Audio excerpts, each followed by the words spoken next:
So this is chapter 5, and I'm in my daughter's bedroom, another new location to read from. So, Tuck Everlasting, chapter 5. When he woke early next morning, the sun was only just opening its own eye on the eastern horizon, and the cottage was full of silence. But she realized that sometime during the night, she had made up her mind. She would not run away today. Where would I go anyway, she asked herself. There's nowhere else I really want to be.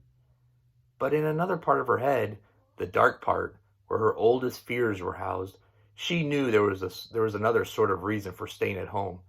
She was afraid to go away alone. It was one thing to talk about being by yourself, doing important things, but quite another when the opportunity arose.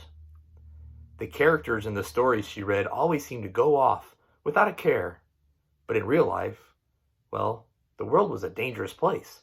People were always telling her so. And so she would not be able to manage without protection. They were always telling her that, too. No one ever said precisely what it was that she would not be able to manage. But she did not need to ask. Her own imagination supplied the horrors. Still, it was galling, this having to admit she was afraid. And when she remembered the toad, she felt even more disheartened. What if the toad should be out by the fence again today?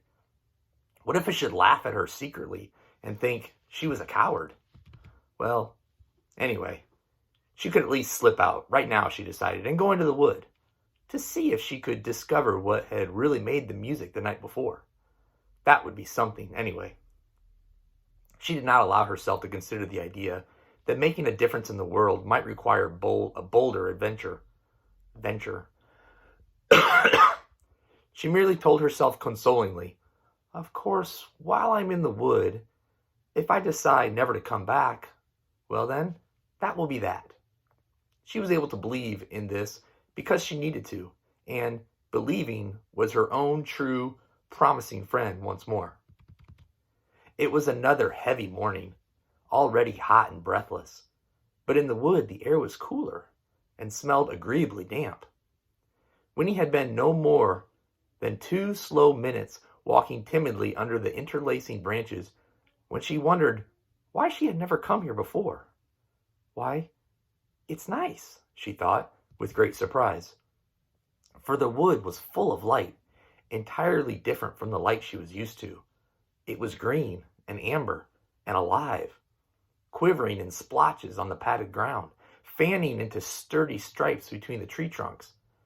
There were little flowers she did not recognize, white and palest blue, and endless tangled vines, and here and there a fallen log, half rotted but soft with patches of sweet green velvet moss. And there were creatures everywhere. The air fairly hummed with their daybreak activity, beetles and birds and squirrels and ants and countless other things unseen, all gentle and self-absorbed and not in the least alarming. There was even, she saw with satisfaction, the toad. It was squatting on a low stump, and she might not have noticed it, for it looked more like a mushroom than a living creature sitting there. As she came abreast of it, however, it blinked, and the movement gave it away. See, she exclaimed, I told you I'd be here first thing in the morning. The toad blinked again and nodded. Or perhaps it was only swallowing a fly. But then it nudged itself off the edge of the stump and vanished in the underbrush. It must have been watching for me, Winnie said to herself, and was very glad she had come. She wandered for a long time, looking at everything, listening to everything, profound to forget the tight, pruned world outside, humming a little now, trying to remember the pattern of the melody she had heard the night before. And then, up ahead, in a place where the light seemed brighter and the ground somewhat more open, something moved. Winnie stopped abruptly and crouched down. If it's really elves, she thought, I could have a look at them.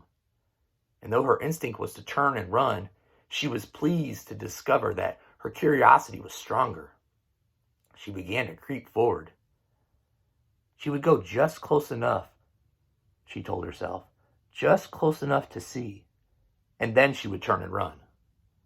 But when she came near, up behind a sheltering tree trunk, and peered around it.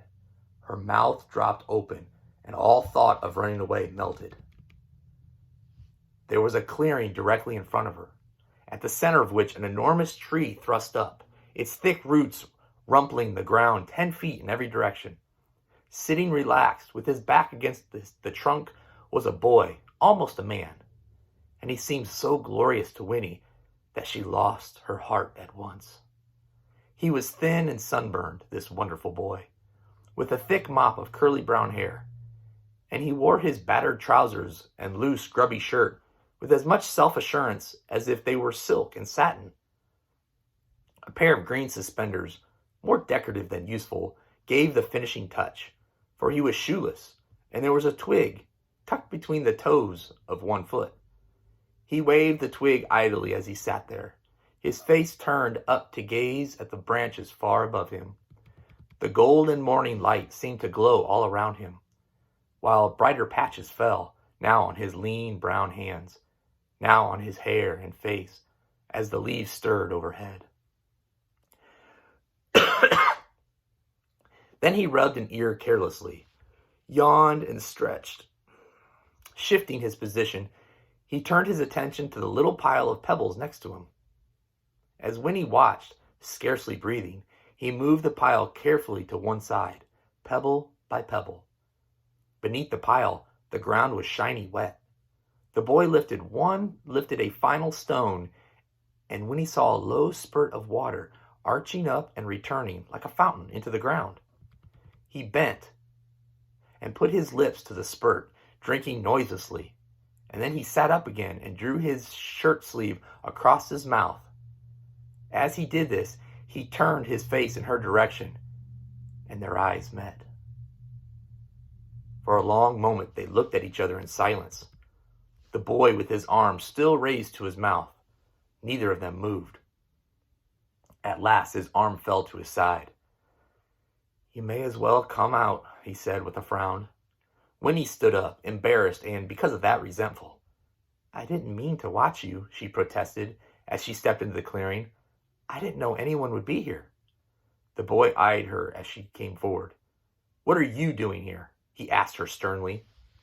"It's my wood," said Winnie, surprised by the question. "I can come here whenever I want to. At least, I was never here before, but I could have come any time." "Oh," said the boy, relaxing a little. "You're one of the Fosters, then." "I'm Winnie," she said. "Who are you?" "I'm Jessie Tuck," he answered. "How do?" And he put out a hand. Winnie took his hand, staring at him. He was even more beautiful up close. "Do you live nearby?" she managed at last, letting go of his hand reluctantly. "I never saw you before. Do you come here a lot?" "No one's supposed to. It's our wood." Then she added quickly, "It's all right, though, if you come here. It's all right with me." The boy grinned. "No, I don't live nearby. And no, I don't come here often. Just passing through. And thanks, I'm glad it's all right with you." "That's good," said Winnie irrelevantly. She stepped back and sat down primly a short distance from him. "How old are you anyway?" she asked, squinting at him. There was a pause. At last he said, "Why do you want to know?" "I just wondered," said Winnie. "All right, I'm 104 years old," he told her solemnly. "No, really," she persisted. "Well then," he said, "if you must know, I'm 17. 17? That's right." "Oh," said Winnie hopelessly. 17, that's old." "You have no idea," he agreed with a nod. Winnie had the feeling he was laughing at her, but decided it was a nice kind of laughing.